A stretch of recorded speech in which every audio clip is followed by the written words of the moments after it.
Kita bisa bertemu kembali dalam majlis ilmu, majlis taman-taman surga. Semoga majlis ini diridhoi oleh Allah Subhanahu wa taala. Salawat serta salam kita limpahkan kepada Nabi kita Nabi Muhammad sallallahu alaihi wasallam, kepada keluarganya, sahabatnya serta seluruh kaum muslimin, saudara-saudara kita semuanya. Jamaah rahimakumullah, alhamdulillah kita sudah sampai pada hadis yang ke-20, masih dalam bab dan sub dari bab ikhlas itu adalah bab sabar, karena tanda orang yang ikhlas memiliki sifat sabar. Sampai pada ayat yang ke-20, hadis yang ke-20, dan sekarang masuk pada hadis yang ke-21.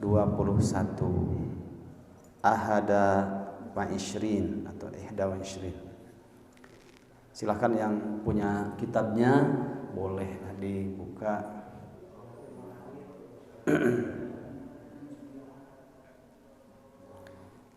An Abi Hurairah radhiyallahu anhu anna Rasulullah sallallahu alaihi wasallam qala laisa syadidu bis-sur'ah innama syadidul ladzi yamliku nafsahu 'indal ghadab. Menarik sekali ini, Masya Allah.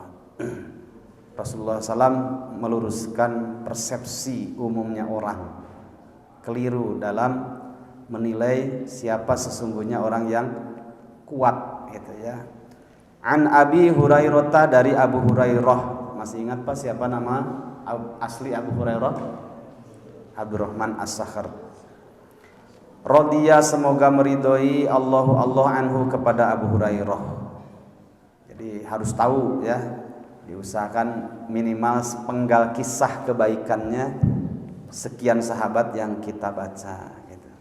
Karena pernah seseorang datang kepada Rasulullah SAW, ya Rasulullah, ada satu kaum yang mencintai kaum, akan tetapi tidak pernah bertemu gitu.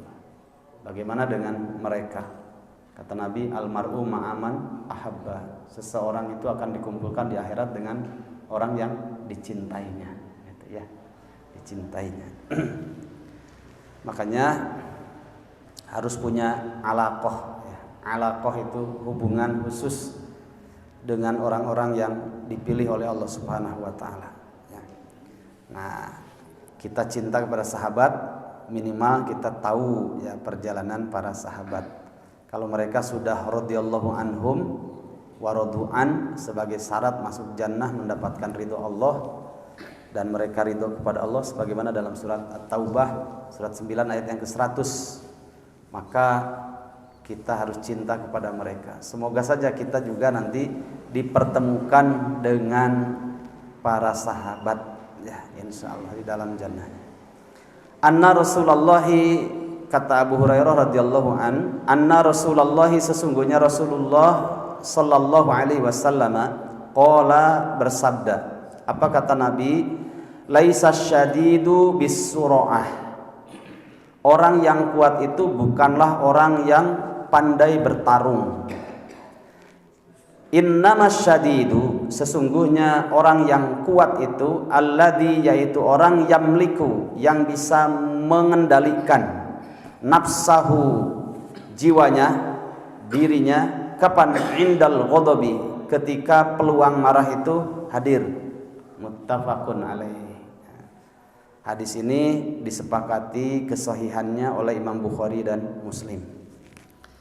Jamaah rahimakumullah, mungkin secara kasat mata ya, orang-orang mengukur kekuatan itu dan dikatakan ahli dalam gulat, dalam sparring, fighting, ataupun sekarang lagi rame kan, lagi booming itu main di oktagon gitu ya, fighting, menjadi fighter gitu. Dan alhamdulillah dengan dimenangkan oleh pihak Islam ya, kalau ngukurnya ukur dakwah ya. Kan banyak orang-orang kafir juga dari Rusia, dari Amerika, dari Eropa, dari mana seluruh dunia itu. Kemudian diungguli selama ini alhamdulillah oleh sambo ya, bukan sambo Indonesia ya, bukan. Sambo itu salah satu cara atau teknik bergulat gitu ya, lebih main di bawah seperti Habib Nurmagomedov. Kemudian ada anak buahnya sekarang lagi naik daun ya, Islam Makassar yang kemarin mengalahkan Oliveira. Ustaz gue tahu ya, karena ada nilai dakwahnya gitu. Itu Islam Makassar, terus si Habib Nurmagomedov itu kalau lagi sebelum naik ring oktagon itu pasti begini, la ilaha illallah, itu selalu itu. Nah, diikuti oleh murid-muridnya. Kemudian ketika ditanya kenapa orang-orang Rusia ini, Anda mewakili Rusia, kok bisa selalu menang? Oh, kami tidak punya kekuatan kalau tidak ada izin dari Allah Subhanahu wa taala. Kan lumayan di mayoritas yang hadir orang-orang yang jauh dari hidayah melalui lisannya para fighter muslim itu, kemudian sedikitnya cahaya Islam itu masuk gitu ya ke telinga mereka. Urusan dia menerima cahaya, menyambut cahaya ataupun tidak, itu urusannya adalah genggaman Allah Subhanahu wa taala Al-Hadi ya, yang memberikan hidayah. Bukanlah orang yang kuat itu adalah orang yang pintar di dalam bergulat atau sparring, fighting, bukan ya. Akan tetapi, nah di situ pakai innamas syadidu, maknya itu ma adawatul hasr ya, untuk meluruskan persepsi. Dalam bahasa Arab tasawwur, persepsi itu. Pola pikirnya, membenarkan tasawur, pola pikirnya.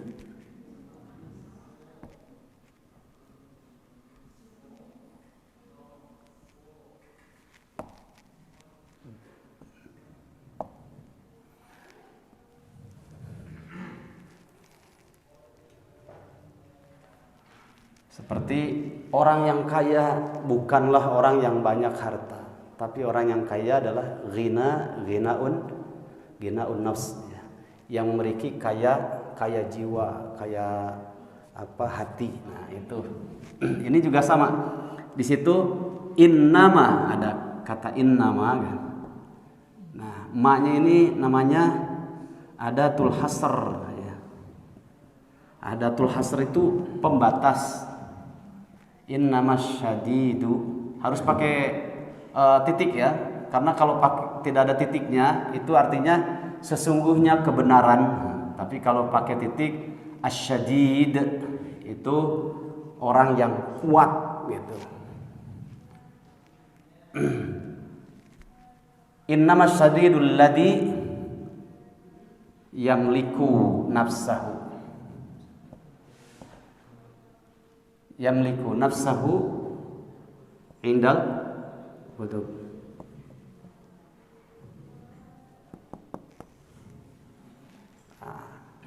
Di sini jadi kalau menerjemahkannya, kalau ada adawatul hasr, pembatas, sesungguhnya yang dikatakan orang yang kuat, orang yang jago gulat, jago sparring, fighting itu hanyalah, itu pakai hanya, ini makna itu.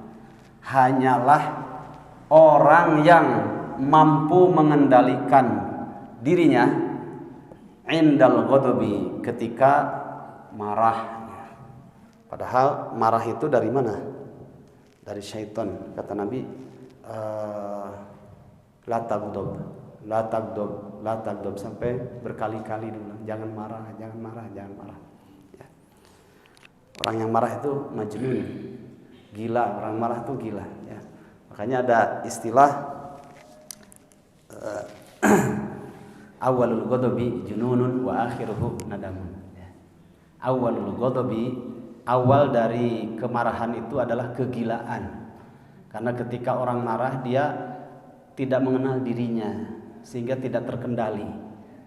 Orang gila kan tidak bisa mengendalikan jiwanya, ngomong tidak terarah, geraknya tidak terkontrol, kemudian jiwanya tidak terkendali. Itu namanya orang gila, tidak bisa mengendalikan dirinya. Nah, makanya orang marah dikatakan dalam kata-kata mutiara itu bahwa orang yang pertama kali marah itu adalah awal kegilaan, wa akhiruhu nadamun, tapi nanti berakhir dalam keadaan menyesal. Makanya kalau orang marah biarkan aja Pak, nanti juga diam sendiri, kemudian dia menyesal sendiri. Nah, hanya masalah sedetik itu kudu amak gitu, menyesal dia ya. Gila disebut majnun ya, karena tidak bisa mengendalikan dirinya. Terus siapa yang mengendalikan dirinya? Kan pertanyaannya begitu ya. Kalau dia tidak bisa mengendalikan dirinya, terus siapa yang mengendalikan dirinya? Tidak ada kecuali dua hal ya, dua hal. Kalau Bapak Ibu mempelajari tafsir di situ ada dua hal yang bisa menjadikan kita melakukan hal yang buruk. Apapun bentuk maksiatnya, termasuk juga marah ya. Marah itu sifat buruk ya, yang dengan itu bisa melahirkan maksiat yang lain.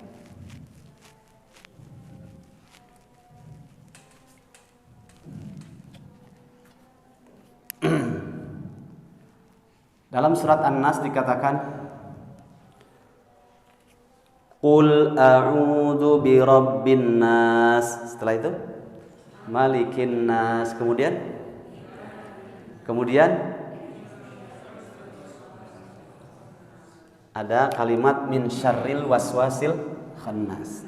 Al-waswas. Al-waswas. Min syarril waswasil khannas. Waswas. Bahasa Arab tuh hebat Pak ya. Dari waswasu itu dari waswasai waswisu. Jadi orang tidak punya pendirian ya. Orang tidak punya pendirian itu nggak bisa mengendalikan dirinya. Jadi ragu-ragu saja sehingga mudah dikendalikan oleh setan.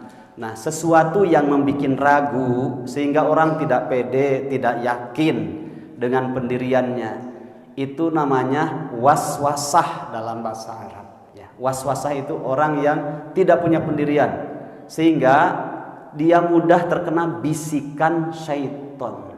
Jadi yang suka membisikkan dalam hati manusia sehingga ragu, kemudian mudah melakukan hal yang buruk ya, tadi marah dan yang lainnya, berarti yang pertama adalah syaitan. Nah, ini yang suka ganggunya syaitan, yang suka membisikkan, waswas itu membisikkan. Kemudian yang kedua, pertanyaan saya, halin nafsu tuwaswisu, kira-kira apa Pak? Halin nafsu tuwaswisu, apakah jiwa juga suka membisikkan ke dalam diri kita ini? Kan ada jiwa, raga. Jiwa itu psikis, raga itu fisik. Nah, apakah ya jiwa ini, an-nafsu dalam bahasa Arabnya itu tuwaswisu juga. Selain setan, kalau jiwa ini suka membisikkan enggak? Gimana Pak? Iya apa tidak? Berarti kalau orang berbuat maksiat dan dosa, itu dorongan setan apa dorongan jiwanya? Nafsunya? Nafsunya, setannya, dua-duanya. Yang berarti masih ada terkena waswasah itu, nah, masih ragu. Ya.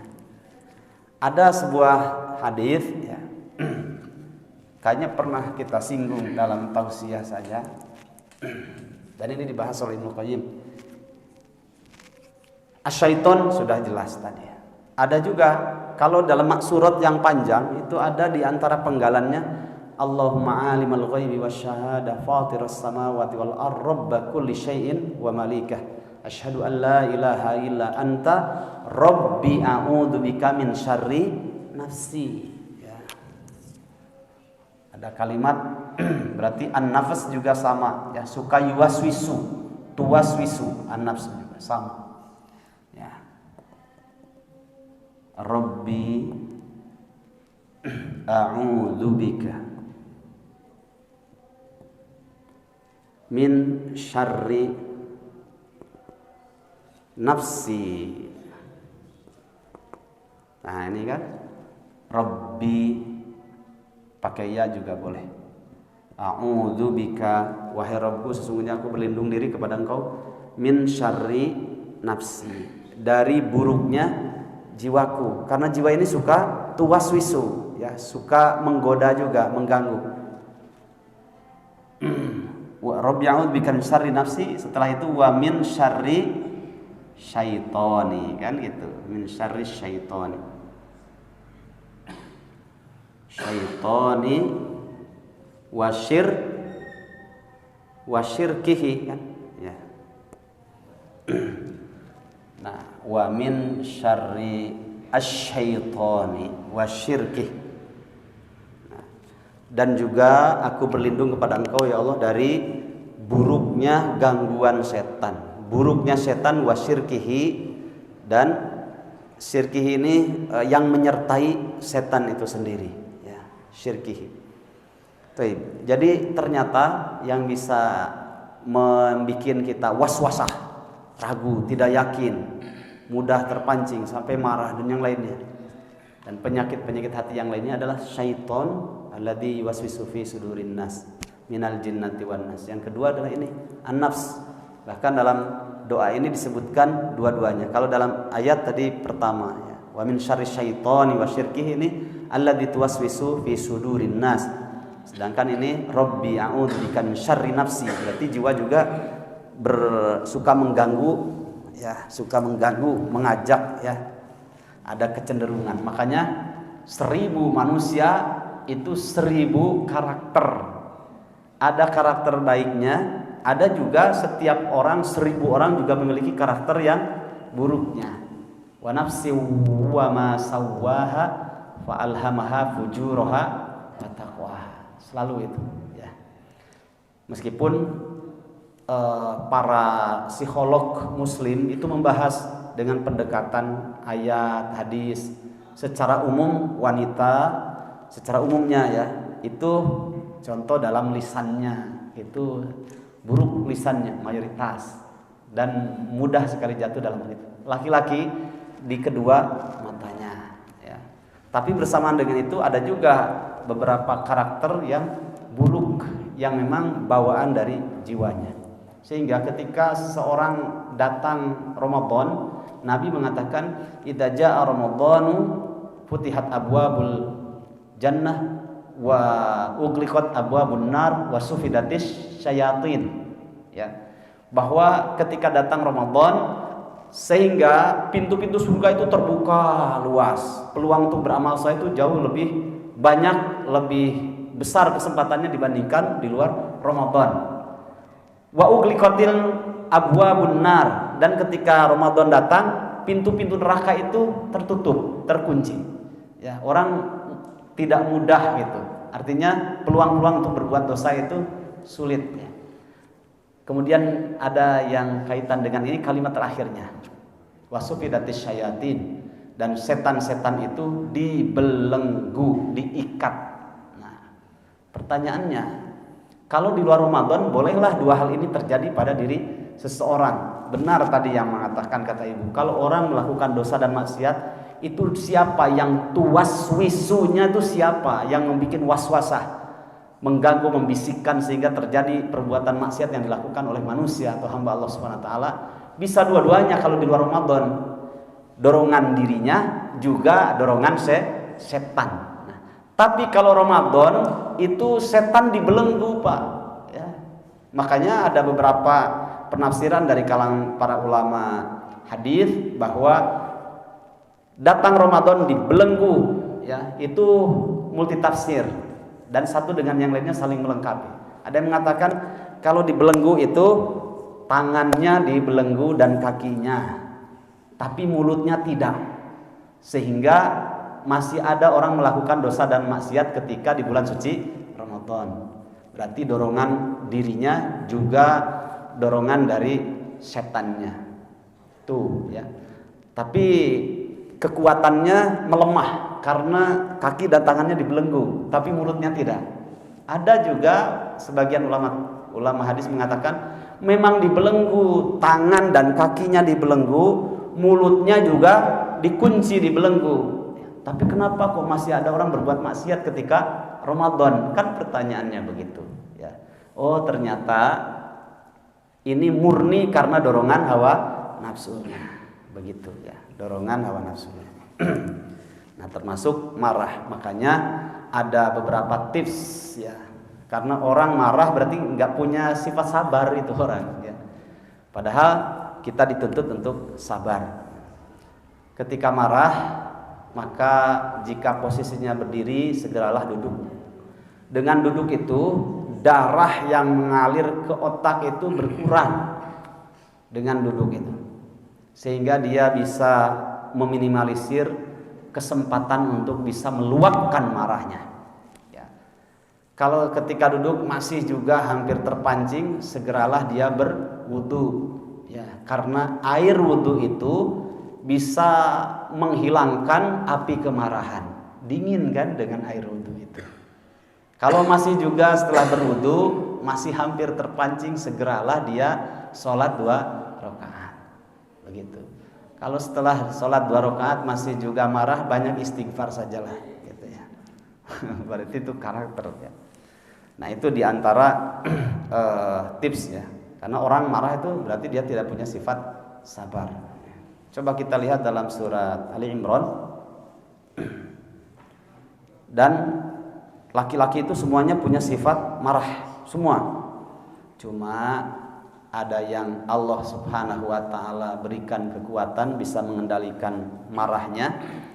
Kemudian marahnya orang mukmin dengan keilmuannya, dia tidak mengucapkan apapun kecuali hanya istighfar saja.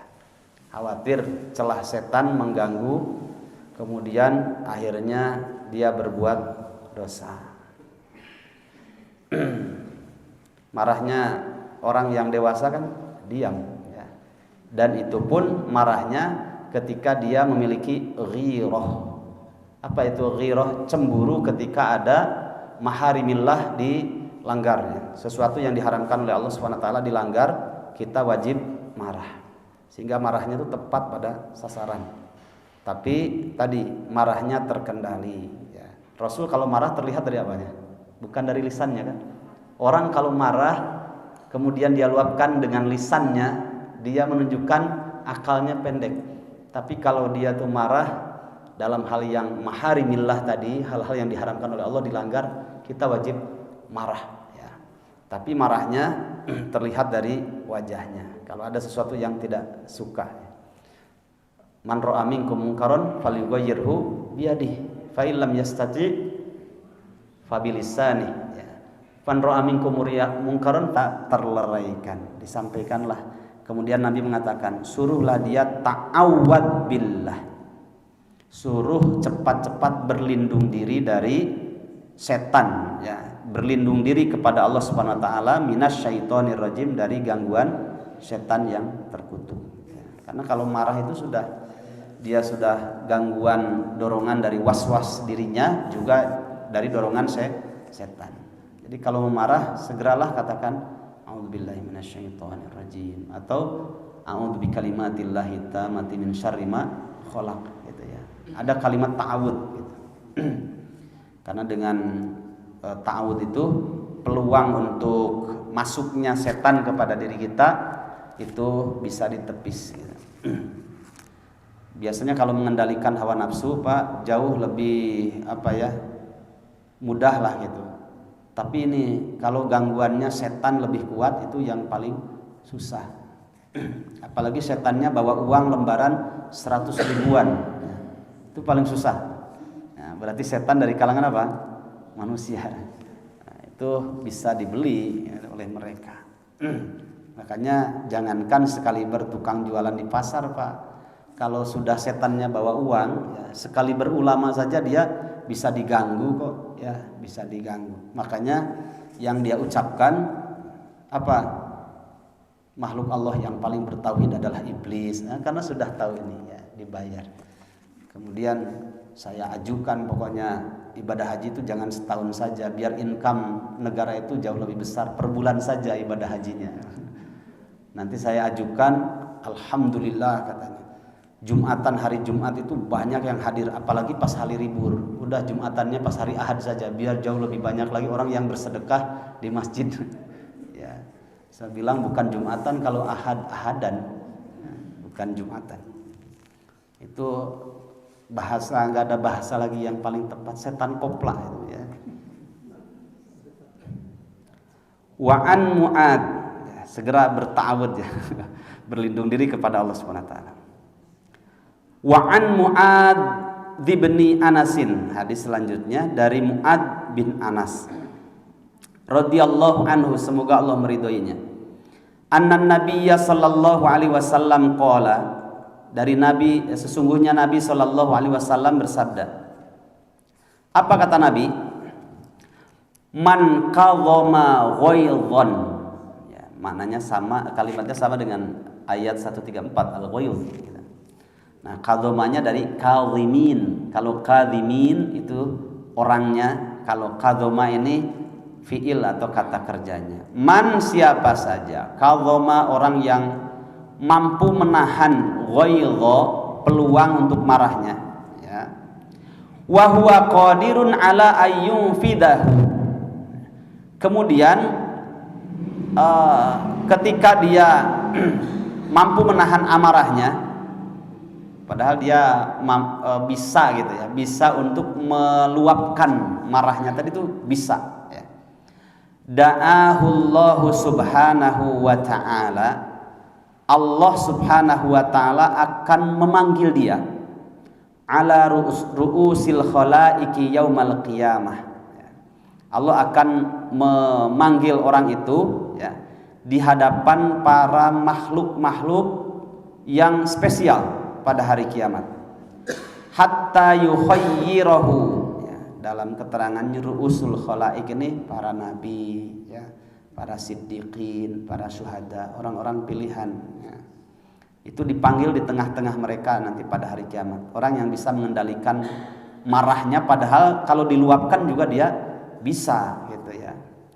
Nah, nanti dipanggil hatta yukhayyirahu, sampai-sampai Allah Subhanahu wa taala suruh memilihnya minal huril aini, dari sederet bidadari-bidadari yang bermata jeli yang banyak berderet, suruh memilihnya masya'a, sekehendak orang itu. Ya, jadi ingat ini aja Pak ya. Jadi kalau Bapak ada peluang untuk marah terus tidak berkualitas gitu ya, marahnya juga dalam urusan-urusan kecil gitu ya, urusan-urusan biasa, bukan urusan-urusan hukum Allah Subhanahu wa taala yang dilanggar gitu, urusan biasa, urusan kebijakan ya, urusan ketika kumpul musyawarah di masjid, kemudian apa yang dia ajukan idenya tidak diterima, malah menerima ide yang lain, tidak usah marah gitu ya. Ingat saja, itu paling menahan Pak, enak. Saya mampu marah, tapi ingat ya, ada beberapa bidadari yang nanti dijajakkan kepada kita, suruh memilih gitu. Masya Allah. Kan sudah pernah kita sampaikan tafsir dari surat An-Naba ya. Innalil muttaqina mafaza hadaiqa wa a'naba wa kawa'iba atroba wa ka'san dihaqa. Ada kalimat wa kawa'iba atroba, itu muda tidak kanak-kanak, tua tidak tua, unyu-unyu, pas ya. Tidak tua, tidak kanak-kanak, pas. Kemudian dalam satu waktu hubungan sampai 100 kali hubungan badan jima, itu kali yang ke-100 sama dengan rasanya kali yang pertama ya. Kemudian salah satu di antara sekian bidadari yang menyertai orang mukmin di dalam jannah itu, dia setiap hari Jumat kan ada pasar, berangkat dengan dihapit oleh 2 bidadari kanan kiri ya, dan cantik sekali. La rautha wala baula, tidak romeheun dan tidak juga kokoloteun, tidak BAK tidak BAB, sempurna Pak ya. Dibawa ke pasar ya. Kemudian ketika ke pasar tidak ada cemburu di sana, karena tidak ada sifat buruk. Cemburu itu kan sifat buruk ya. Tidak ada sifat buruk di dalam jannah. Biasa ala kurwe gitu ya. Kemudian kata Nabi, bidadarinya juga menggunakan gaun dan menggunakan kain dari sutra di dalam jannah, 7 lapis kain sutra. Kemudian Allah kirimkan angin sepoi-sepoi, kemudian menyingkap ya kain 7 lapis tadi sutra dari badannya, terlihat tulang sumsumnya yang ada di betisnya dari 7 parit. Padahal jauhnya 1 parit itu adalah bainas sama'i wal ardh. Berarti 7 kali jauhnya antara langit dan bumi itu terlihat tulang sumsumnya. Berarti saking apa? Nah, pokoknya glowing ya, glowing banget gitu. Nah, itu memotivasi kita. Jadi ingat riwayat-riwayat itu aja lah. Kalau pas ada peluang marah itu ya. Orang marah itu nggak dewasa gitu ya. Apalagi marahnya dalam urusan-urusan yang biasa saja gitu. Kalau orang ngerti itu, kamu urusan gitu aja marah, bodoh. Kalau diperjelas begitu, bodoh, orang marah itu bodoh. Kecuali kalau maharimillah tadi, hukum-hukum Allah yang dilanggar, ya kita wajib marah. Cuma mengendalikannya kembali kepada kualitas diri kita sendiri. Ya, bisa dengan tangan, bisa dengan lisan, bisa juga dengan kebencian di dalam hati. Jadi kalau ada peluang marah, dilihat dulu Pak. Wah ini nggak boleh marah, ya sudah ya kita lumerkan dengan tadi ya, bisa ketika berdiri duduk, nggak bisa wudu atau sholat 2 rakaat gitu ya, banyak istighfar. Jadi kalau orang mukmin itu dilihat ya, jangan tambuh laku. Orang marah kan dia mengeluarkan adrenalin, belum pikiran, keringat keluar. Ya, kalau tidak di jalan Allah kan rugi. Gitu. Baik, kita lanjutkan. Ta'awwad billahi minasyaitonir rajim. Kok itu sudah. Yaumal qiyamati hatta yukhayyirahu minal huril 'ain ma syaa. Enggak kebayang ya. Suruh memilih bidadari yang berjejer itu. Kemudian kita dipanggil ya, dipanggil Pak Sunaria, kamu dulu ada peluang marah, enggak marah kata Allah ya.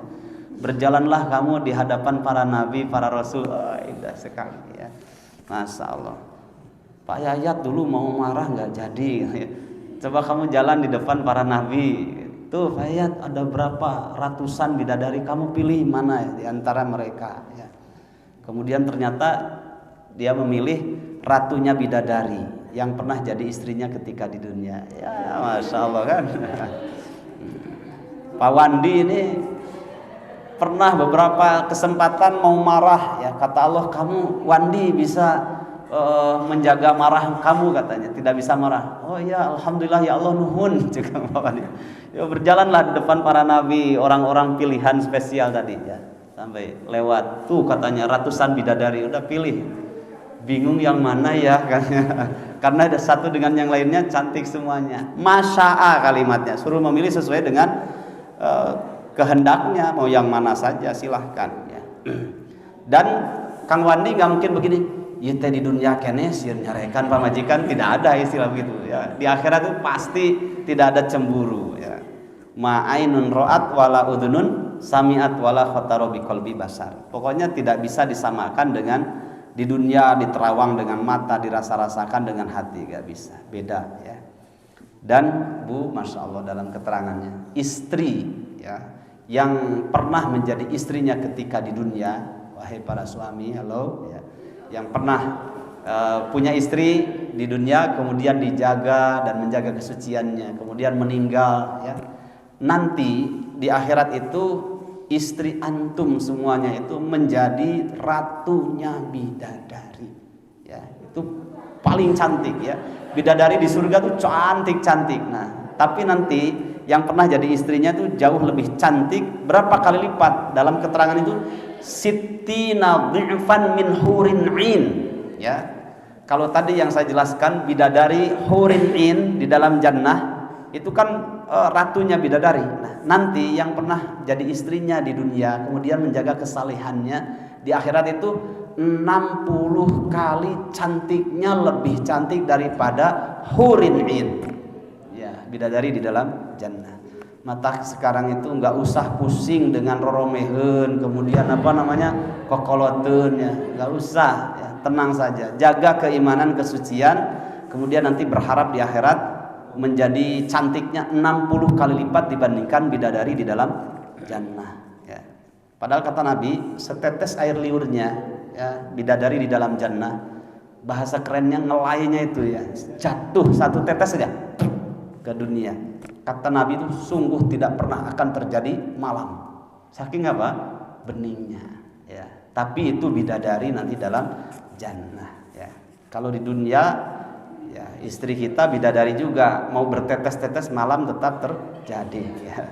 Nah, tapi kalau menjaga kesuciannya nanti dalam jannah bisa jadi 60 kali lipatnya cantiknya dibandingkan bidadari di dalam jannah. Masya Allah ya. Banyak-banyak berdoa dan saling menguatkan di antara suami istri ya, supaya ketemunya tidak di dunia saja tapi dipertemukan di akhirat ya. Wa an Abi Hurairah radhiyallahu anhu, hadis yang ke berapa ini? 24 ya. Dari Abu Hurairah radhiyallahu anhu, semoga Allah meridhoinya. Anna rajulan, sesungguhnya ada seorang laki-laki, qala berkata, lin nabiyyi sallallahu alaihi wasallam, kepada Nabi sallallahu alaihi wasallam, ausini, wahai Rasul, kasihlah wasiat kepadaku, nasihat kepadaku. Nah, biasanya Pak, para sahabat itu diajarkan oleh Rasulullah SAW untuk memiliki sifat dan bersikap jujur ya, jujur. Nah, kalau mengatakan demikian, ini sahabat tidak disebutkan namanya oleh Abu Hurairah, cuma dikatakan ada salah seorang sahabat Nabi datang kepada Nabi menyampaikan, ausini, nasihatilah aku, kasihlah aku wasiat. Nah, kemudian Nabi menjawab ya, ini briliannya Nabi dan ini bisa jadikan contoh bagi kita ya. Bapak kan suka ngaji, mungkin ada saudara biasanya ya, yang suka ngaji ya seperti ini, meskipun lebih muda, kalau pulang ke rumah biasanya jadi didewasakan oleh keluarganya gitu, menjadi tumpuan jawaban ya dalam urusan rumah tangganya. Ada dari 5 saudara ini, yang paling kecil baru usia SMA ini, ikut ngaji gitu, yang lainnya sudah berumah tangga, tapi ketika pulang ke rumah ini paling disegani dan selalu jadi rujukan di rumah tangganya. Nah, nanti Pak, kalau ada yang mengatakan begini, ini bisa jadi contoh bagi kita. Ausini, Ustadz, Pak, coba nasihati saya. Nah, orang minta nasihat itu berarti dia menaruh kepercayaan kepada kita. Jangan disia-siakan. Ya, jangan disia-siakan. Makanya ada kaidah takhirul bayan an waqtil hajah la yajuz. Mengakhirkan jawaban ketika diminta, jangan diakhir-akhirkan, itu tidak boleh ya. Dia membutuhkan nasihat, berarti dia bening hatinya, jujur ya.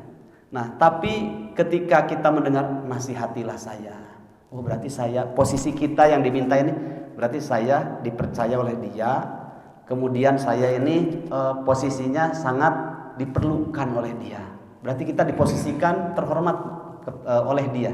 Maka kita juga harus memposisikan lagi dia sebagai orang yang terhormat ya. Maka ketika menjawab jangan asal ya. Apa jawaban Nabi di sini coba? La taghdab ya. Kamu jangan mudah marah.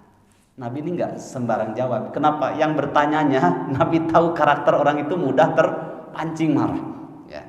Makanya kalau ada yang datang ke ibu, misalkan tetangga, orang ini jarang ngaji gitu ya, banyak alasan kalau ngaji, tapi suatu saat datang ke ibu, Bu, nasihati saya. Nah, jangan nasihat yang lain jawabannya, sudah aja, Ibu ngawas punya ini ngiring sarang abdi. Nah, wah benar juga ya, saya ini gersang hati berarti karena saya jarang ngaji gitu. Nah, ada yang datang ke Bapak, Pak, cobalah nasihati saya lagi gersang. Bapak tuh jangan sembarang jawab, harus kayak Nabi, lihat dulu si eta teh sok terlambat wae salat 5 waktu nanti. Nah, jawabannya harus tepat, Pak. Ya, saya nasihati Bapak ya, atau antum saya nasihati. Ayo kita bersama-sama jangan tertinggal takbiratul ihramnya imam dalam salat 5 waktu. Pokoknya nuhunnya, tapi bahasanya juga harus tepat juga ya. Di dinya mah terlambat wae mah take ulah tinggalkeun salat teh 5 waktu teh. Kirakeun aing boga tetangga jiga maneh. Ya, harus pas juga ya. Bahasanya harus bahasa yang waqulu lahum qaulan layyina ya, sampaikanlah kepada orang yang membutuhkan nasihat itu qaulan layyina, ya, dengan bahasa yang lembut gitu. Nah, supaya menyajikan hal yang baik dengan cara yang baik itu bisa diterimanya dengan hati. Maka berbicaralah dengan hati, orang akan menerimanya dengan hati gitu. Ada yang datang kepada bapak, Pak, cik pangnasehatankeun saya teh nuju kieu lah baluung abdi teh kumaha tingali si eta teh resep ngahutang. Nah, bahasana kumaha kira-kira nupas gitu ya. Nah, nupas gimana ya? Saya sok nginjeman duit bari tara mayar saya teh. Nasihatnya yang tepat ya, harus tepat. Pak, ya manusia hidup itu memang pasti punya kebutuhan ya. Kalau berhutang itu boleh, tapi yang tidak boleh itu mudah berhutang ya. Berhutang kan boleh, tapi mudah berhutang itu masalah ya. Gitu. Mudah berhutang itu masalah. Makanya kata Allah, fa idza tadayantum bidainin faktubuhu ila ajalim musamma. Jika kamu berhutang maka tulislah tanggalnya, harinya, kapan mau bayar.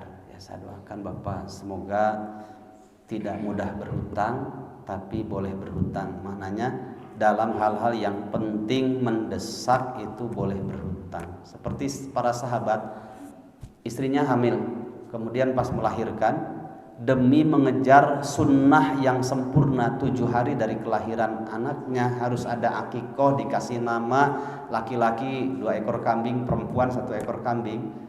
Ketika hari ke-7-nya tidak ada uang, mereka belaan, kata orang Sunda, belaan nganyuk ngahutang gitu. Nah, begitu, itu namanya penting dan mendesak. Meskipun berbicara fikih nanti aja hari kelipatan selanjutnya tanggal 14 dari kelahirannya. Kalau enggak, lipatan selanjutnya pada tanggal 21-nya gitu. Dalam hitungannya insya Allah aya duit lagi engke hari ke-14-nya atau hari ke-21-nya. Tapi tetap afdoliyah itu pada hari ke-7 dari kelahirannya. Sehingga para sahabat, ya, ini anugerah besar dari Allah, ini luar biasa. Maka belaan nganyuk ngahutang gitu. Nah, silahkan itu mah improvisasi sendiri, karena yang minta nasihat kepada Bapak, intinya Bapak harus tahu karakter orang itu, apa yang dia butuhkan. Nabi menjawabnya la tagdob. Faroddada miroron, diulang lagi la tagdob sampai berkali-kali. Rawa meriwayatkan terhadap hadis Al-Bukhari, Imam Bukhari ya. Berarti Nabi tahu betul yang minta nasihat itu adalah orang yang mudah terpancing marah, sifat sabarnya agak jauh gitu. Maka Nabi kuatkan untuk bisa memiliki sifat sabar. Dan menunjukkan orang yang minta nasihat kepada Nabi adalah orang muslim tapi tidak terlepas dari kekurangannya. Tapi dengan dia jujur minta nasihat menunjukkan dia ingin berbuat baik ya, jangan disia-siakan. Baik. Itu saja sementara yang dapat kita pelajari sampai hadis yang ke-24. Yang akan datang masuk pada hadis yang ke-25. Yang benar dari Allah, yang keliru dari diri saya sendiri. Semoga Allah Subhanahu wa taala mengampuni dosa kita semuanya. Assalamualaikum warahmatullahi wabarakatuh. Ghayyirhu biyadihi fa illam yastati fa bilisani wa illam yastati fa biqalbihi wa laisa wara'a dzalika min iman. Ya, itu dalam urusan maharimilah. Siapa saja di antara kalian melihat sebuah kemungkaran, sesuatu yang dilarang oleh Allah Subhanahu wa taala kemudian dilanggar, maka siapa saja yang mampu untuk mengubahnya, ubahlah dengan tangannya. Kalau dia tidak mampu dengan tangannya, maka dia dengan lisannya.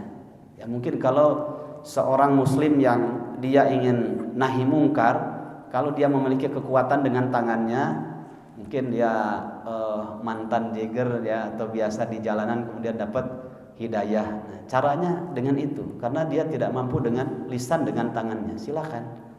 Kalau tidak mampu lagi, dia dengan lisannya. Mungkin para ustadz, para ajengan dengan lisannya. Ya, meskipun ada sebagian para ustadz juga dia gorowok jawara ya ada gitu. Ya, lisannya oke, tangannya juga oke. Kalau nggak bisa, fabiqalbihi, dengan hati. Tapi kalau dengan hati juga tidak ada, itulah musibah besar. Ya.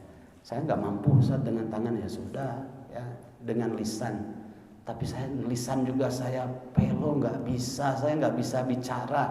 Tapi saya tahu itu kemungkaran. Ya sudah, kamu ingkari kemungkarannya itu. Benci dalam hati. Ya, tidak suka dengan apa yang tetangga perbuat. Ya. Nah itu Nabi mengatakan min adhafil iman. Itu termasuk dari tanda lemahnya iman. Ada jamaah, salah satu jamaah pengajian saya, meskipun saya tidak menyuruhnya, tapi dia mungkin memahami dari menghulasoh itu apa ya, meringkas apa yang saya sampaikan. Dulu kan kajian 3 bulan sekali ke Balikpapan. Di Balikpapan itu Masya Allah luar biasa lah kecintaan hamasahnya terhadap ilmu itu. Saya sampaikan urusan tadi. Terus 3 bulan kemudian di sana ada informasi.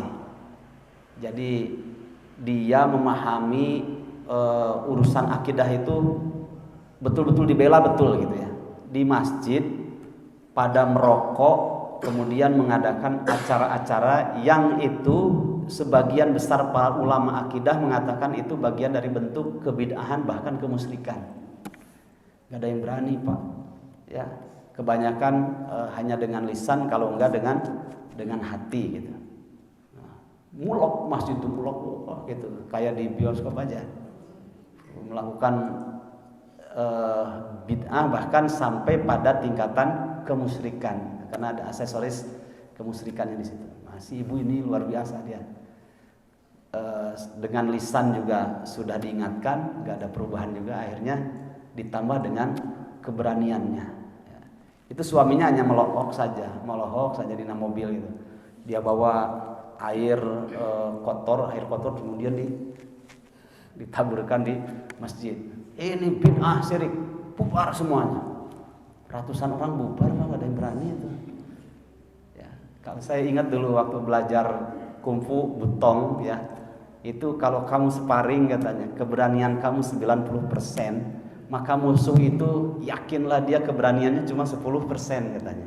Tapi kalau kamu lihat, dia besar, kekuatannya luar biasa, ciut saja ya, keberanian kita 10%, berarti dia beraninya ke kita 90%. Saya praktekkan betul juga Pak. Bukan hanya ketika sparring, naik motor saja. Di sini mobil. Tapi kalau kita nggak yakinnya cuma 10%, mendingan nggak usah. Tapi kalau kita yakin 90%, saya berani dan nggak apa-apa, bismillah saja. Hampir mepet tuh perem, ternyata nggak apa-apa, lewat aja. Itu rahasia keberanian di situ, ya. Nah, kan orang yang kuat itu yang bisa mengendalikan jiwanya, ya gitu. Jadi harus yakin. Baik. Jamaah rahimakumullah, boleh marah, harus. Dalam hal apa? Ketika maharimillah tadi, ya, ada hal-hal yang diharamkan oleh Allah kemudian dilanggar. Tapi tadi ya, bisa diluapkan dengan tangannya, tapi dalam rangka nahi mungkar. Atau yang kedua dengan lisannya. Atau kalau tidak mampu dengan hatinya. Minimal benci, tidak suka dengan perbuatan kemungkaran itu sendiri. Kan mungkar itu sifatnya umum, ya, dosa apa saja. Bisa dosa kemusyrikan, kekafiran, bisa juga di bawah itu, ya. Nah, sesuai dengan anugerah yang Allah berikan kepada kita. Kalau Umar berbeda dengan Abu Bakar, ya. Kemudian juga Mu'ad bin Jabal lain lagi, ya. Memiliki karakter yang tidak sama satu dengan yang lainnya. Makanya Nabi juga memberikan pilihan. Tapi omat, apa tuh omat ya bahasa Indonesia ini? Omat itu jangan sampai ketika ada kemungkaran kemudian kita tidak ada rasa benci dalam hati. Berarti imannya nggak ada itu, ya, nggak ada imannya. Minimal benci dalam hati, nggak suka gitu kalau itu sebuah kemungkaran. Tapi kita tidak mampu mengubahnya hanya dengan hati saja. Walaisa wara'a dzalika min iman, kata Nabi. Kalau tidak ada benci saja itu berarti tidak ada iman dalam hatinya. Nah, jamaah rahimakumullah, pertanyaannya kalau sedikit diperlebar ya, bahwa Nabi itu sabar Ustadz, diganggu saja waktu di Taif kan Nabi nggak marah, malah mendoakan, ya toh? Ya Allah, sungguh mereka kaum yang tidak tahu, maka ampunilah mereka. Padahal kedua kakinya beliau, salah satu di antara kedua kakinya berlumuran darah. Ya. Iya, kalau kenapa Nabi tidak marah ketika itu dan beliau bersabar? Karena waktu itu hanya lewat saja di Taif, tidak tinggal lama di situ. Ya. Berbeda ketika Nabi sudah dilecehkan berkali-kali dengan bahasa dakwah halus tidak paham, dengan bahasa yang lain juga tidak paham. Ya. Nabi mendoakannya juga mendoakan yang ekstrim. Kapan? Ya, di antaranya adalah kunut nazilah kan, ketika ada 12 ahli Quran yang diminta oleh salah satu kabilah di Madinah, di pinggiran Madinah, karena mereka baru masuk Islam. Dikirimlah beberapa ahli Quran itu. Setelah sampai sana ternyata dibunuh. Ya, akhirnya informasi sampai kepada Nabi. Apa Nabi mengatakan, ya Allah ampunilah mereka? No. Di situ Nabi marah, tapi marah karena iman. Ya. Akhirnya Nabi mendoakan keburukan kepada mereka agar mereka dihancurkan dengan kunut nazilahnya. Ya. Nah, itu sering dijadikan sebelah mata itu. Pokoknya kita harus sabar. Ya, ada waktunya. Sabar itu di mana? Ya, kapan gitu. Kemudian bukan dikatakan tidak sabar lagi ketika melihat maharimillah, hal-hal yang diharamkan oleh Allah Subhanahu wa taala, kemudian tidak ada pembelaan. Ada waktunya, ada tempatnya, ya, dilihat. Kalau sudah sampai dibunuh, Nabi mendoakannya berbeda.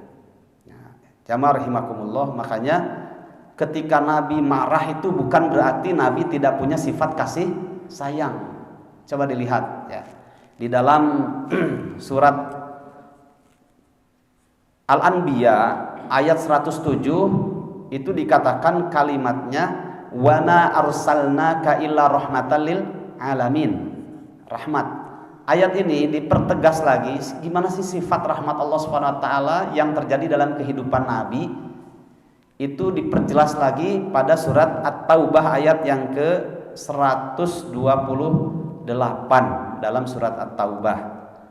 Nah, itu kasih sayang Nabi ya, dalam urusan apa? Dakwah, Pak.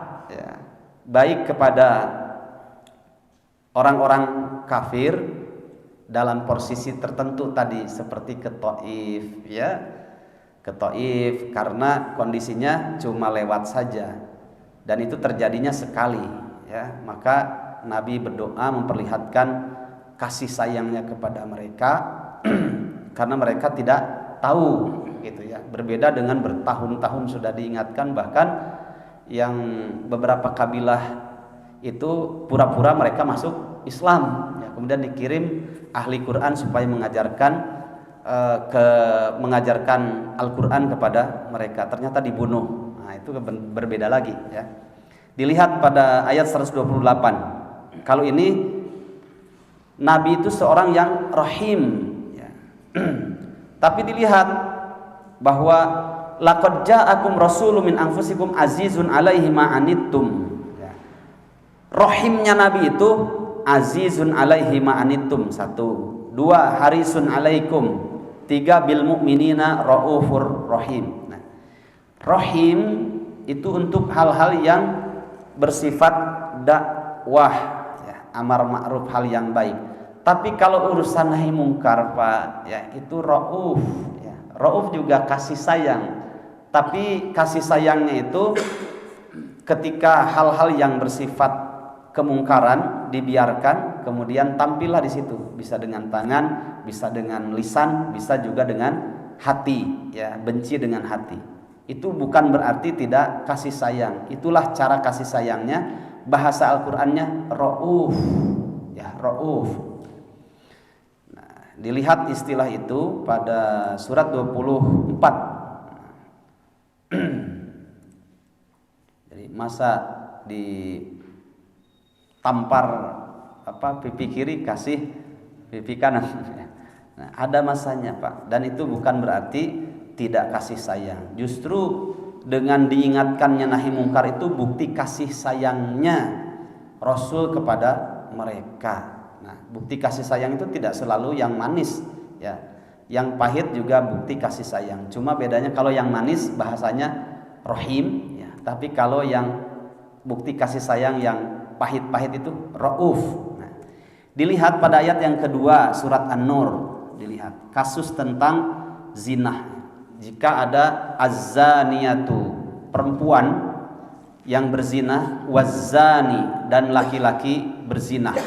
Ini kasusnya bagi mereka yang belum punya pasangan hidup resmi atau belum pernah memiliki pasangan hidup resmi. Karena berbeda ya, kalau dia sudah punya pasangan hidup resmi atau masih punya pasangan hidup resmi gitu ya, kemudian dia berbuat zina dengan wanita lain, atau kalau laki-laki wanita dengan laki-laki lain selain suaminya, itu harus dihukum rajam. Kalau ini masih single ya, dua-duanya. Perempuan yang berzina, laki-laki yang berzina, ketahuan fajlidu kulla wahidin minhuma mi'ata jaldah, maka jilidlah atau deraklah mereka salah satu di antara keduanya, ya, satu di antara keduanya, dua-duanya dijilid, ya, diderak. Berapa kali? Mi'ata jaldah, sampai 100 kali pukulan. Tapi di situ dilihat Pak, wala ta'khudkum bihima ra'fatun fi dinillahi in kuntum tu'minuna billahi wal yaumil akhir. Kalimat rauf itu adalah subjeknya, fa'ilnya. Ra'fatun, dilihat ada kalimat ra'fatun, ini adalah isimnya. Ra'fatun, kata dasar ra'ufun itu dari ra'fatun, ya. Jadi wala ta'khudkum bihima ra'fatun fi dinillah. Ketika kamu melakukan hukuman kepada mereka, ya, di situ ketika kamu menjilidnya, memukulnya, menderaknya 100 kali kepada pezinah laki-laki atau pezinah perempuan, di situ jangan sampai kalian, ya, terpedaya dengan belas kasihan kalian kepada keduanya, sehingga mencegah dirimu tidak melakukan hukum Allah Subhanahu wa taala kepada mereka. Jadi bahasa lainnya, bukti kasih sayang kamu kepada mereka yang berbuat dosa saudaramu kaum muslimin itu dengan melakukan terjadinya hukum Allah Subhanahu wa taala, yaitu mendera mereka 100 kali. Lamun aya karunyanya itu tuh justru tidak kasih sayang gitu. Nah, akhirnya dijilid sampai 100 kali dalam rangka melaksanakan hukuman Allah Subhanahu wa taala. Itu bukti kasih sayang kita kepada dia. Nah, kalau lihat sekilas dipukul karunyanya itu karunya yang salah, bukan kasih sayang, karena membiarkan dia masuk ke dalam dosa dan neraka. Tapi kalau kita demi melaksanakan perintah Allah, kemudian kita laksanakan perintah Allah Subhanahu wa taala, hukuman kepada pezinah laki-laki dan perempuan dengan 100 kali derak, itu membuktikan kita memiliki kasih sayang kepada dia. Paham nggak maksud saya, Pak? Oke, taib ya. Barakallahu fikum. Nah, makanya kalau seseorang melakukan, ya, dilihat dulu kasusnya gitu. Bukan berarti Nabi tidak kasih sayang, justru membiarkan saudara kita berbuat salah dan dosa, kemudian kita tidak benci sama sekali, sama saja kita ini tidak kasih sayang kepada dia. Dengan bahasa lain, membiarkan dia masuk neraka. Lebih halus lagi, berarti kita sama dengan mempersilahkan dia untuk disiksa dalam neraka, ya. Baik. Dilihat pada surat Ali Imran tadi, belum tuntas ini. Ali Imran ayat 134. Ya. Surat keberapa ya? Lupa ya. Ali Imran. Surat ketiga. 134. Nah, dilihat. Ketika Allah Subhanahu wa taala menjelaskan tentang sifat orang muttaqin, yaitu alladzina yunfiquna, mereka orang-orang yang menafkahkan, mensedekahkan hartanya fis sarra'i wad dharra'i, baik dalam keadaan lapang maupun dalam keadaan sempit, ya, keur beunghar atawa keur sangsara, tetap saja dia berinfak. Sifat yang selanjutnya wal kadhiminal ghaidh. Nah itu orang yang jago, yang kuat, itu adalah orang yang kadhiminal ghaidh. Berarti sifat orang bertakwa itu dia mampu mengendalikan hawa nafsunya sehingga tidak marah. Ketika peluang marah itu hadir. Wal afina 'anin nas, kemudian mudah memaafkan kesalahan orang lain. Hampurannya abi baheula ka didinya teh kitu. Di hampurangan ulah sakali-kali deui sia. Nah itu ada siahnya, masih dia belum memaafkan sepenuh hati kan gitu. Kalau memaafkan sepenuh hati ya da urang mah kumaha kewajiban teh silih ngamaafkeun we da teu aya nu sampurnanya. Mudah-mudahan sing ditarima tobat urang teh. Abdi seueur kalepatan, bapa seueur kalepatan ya. Mugia urang teh aya dina magfirah Allah Subhanahu wa taala. Tulus gitu ya, tulus. Nya punten abdi teh payun kieu rek baheula teu ka ayeuna pokona ulah deui teu hayang teuing aing. Nah, kitu mah sudah dia belum tulus itu ya.